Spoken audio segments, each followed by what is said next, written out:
বরগুনার আইনশৃঙ্খলা পরিস্থিতি স্বাভাবিক রাখতে বাংলাদেশ নৌবাহিনী ও পুলিশের যৌথ উদ্যোগে পরিচালিত হয়েছে বিশেষ চেকপোস্ট অভিযান। ২০২৫ সালের ২৭ নভেম্বর বৃহস্পতিবার সকাল ৯:৩০ থেকে বেলা ১১:৩০ পর্যন্ত বরগুনা সদরের টাউন হল সংলগ্ন সড়কে এ অভিযান পরিচালনা করা হয়। অভিযানে নেতৃত্ব দেন বাংলাদেশ নৌবাহিনীর Barguna contingent commander lieutenant Abu Mohammad Tareq Adnan. তার নেতৃত্বে নৌবাহিনীর ৯ সদস্যের একটি সেকশন এবং বরগুনা ট্রাফিক পুলিশের ৩ জন সদস্য অংশ নেন।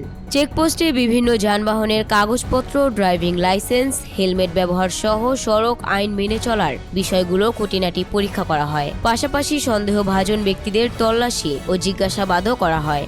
অভিযানকালে মোট ৪৬টি মোটরসাইকেল, ২টি প্রাইভেট কার, একটি মিনি ট্রাক এবং ৫টি অটোরিকশায় তল্লাশি চালানো হয়। ট্রাফিক আইন লঙ্ঘনের অভিযোগে দায়ের করা হয় ৯টি মামলা এবং আদায় করা হয় ৩০,০০০ টাকা জরিমানা। বেশিরভাগ মামলাই করা হয় বৈধ কাগজপত্র, ড্রাইভিং লাইসেন্স ও হেলমেট না থাকার কারণে। পুরো অভিযান শান্তিপূর্ণভাবে সম্পন্ন হয় এবং কোনো অপ্রীতিকর ঘটনার খবর পাওয়া যায়নি।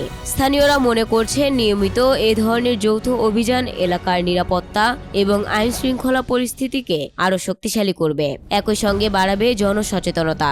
অভিযান শেষে লেফটেন্যান্ট আবু মোহাম্মদ তারেক আদনান বলেন, নৌবাহিনী ও পুলিশের এই সমন্বিত উদ্যোগের মূল লক্ষ্য হল সড়কের চালকদের সচেতনতা বৃদ্ধি, জননিরাপত্তা নিশ্চিত করা এবং অপরাধ দমন কার্যক্রমকে আরও জোরদার করা। আইন শৃঙ্খলা রক্ষায় ভবিষ্যতেও এ ধরনের অভিযান চলমান থাকবে।